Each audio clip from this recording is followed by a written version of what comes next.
என் பேர் வந்து டி. ராமமூர்த்தி. நான் மதுரை உயர்நீதிமன்றத்தில் வந்து வழக்கறிஞராக உள்ளேன். கடந்த 29/5/2025 அன்னைக்கு மாண்புமிகு நீதியரசர் ஜி. இளங்கோவன் ஐயா வந்து ஒரு ஆர்டர் கொடுக்குறாங்க. பசுமன் முத்துராமலிங்க தேவரோட வாரிசுதாரர்னு சொல்லி விக்கிரவாண்டி தேவர் அவரோட அப்பாவுக்கு வந்து விக்கிரவாண்டி தேவர் 2 மனைவிகள் இருந்தாங்க. ஃபர்ஸ்ட் மனைவி வந்து இந்திராணி அம்மையார், 2வது மனைவி பேர் வந்து நாகம்மாள் அம்மையார். இந்திராணி அம்மையாருக்கு வந்து முத்துராமலிங்க தேவர் மட்டும்தான் வாரிசு. அவர் திருமணம் ஆகவில்லை. 2வது மனைவியான நாகம்மாளுக்கு வந்து இந்திராணின்ற மகள் இருக்காங்க. மகளுக்கு வந்து ஒரு மகளும் ஒரு மகனும் இருக்காங்க.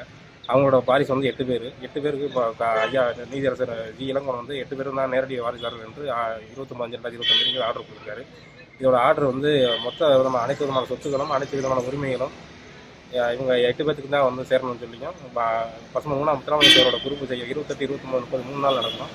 இந்த 3 நாள் திருவிழாவிலையும் வந்து இவங்க 8 பேருக்கு தான் சம உரிமை வழங்கணும்னு சொல்லியும் இது அனைத்து விதமான சொத்துக்கள் ட்ரெஸ்ஸரில் இருக்கிற பொருட்கள் அனைத்துக்குமே இவங்க 8 பேர் தான் வாரிசார்கள் என்றும் முன்னாள் சட்டமன்ற உறுப்பினர், முன்னாள் பாராளுமன்ற உறுப்பினர், தியாகிகளுக்குரிய பென்ஷன் அனைத்தையும் இவங்க 8 பேருக்கும் சரிசமமான முறையில் இப்போ பகிர்ந்து கொடுக்கணும்னு சொல்லி ஆர்டர் கொடுத்துருக்காங்க. இதை மாண்புமிகு மாவட்ட தலைவர் அவர்களிடம் வந்து இதை அமல்படுத்த கோரி மனு கொடுத்துருக்கோம். இன்னைக்கு பசுமன் கிராமத்தில் வந்து இந்த 8 நபர்களுக்கு வந்து ஃபுல் சப்போர்ட் கொடுக்குறாங்க. அந்த காந்தி மீனாளர்களை அகற்றிட்டு இந்த 8 நபர்களுக்கு வந்து முழு உரிமை கொடுக்கறதுக்கு பசுமன் கிராமம் வந்து முழு ஒத்துழைப்பு கொடுக்குறாங்க. பிளே ஸ்டோர் மற்றும் ஆப் ஸ்டோரில் இருந்து பாலிமர் செயலியை QR கோடு மூலம் பதிவிறக்கம் செய்யுங்கள். செய்திகளை உடனுக்குடன் பெறுங்கள்.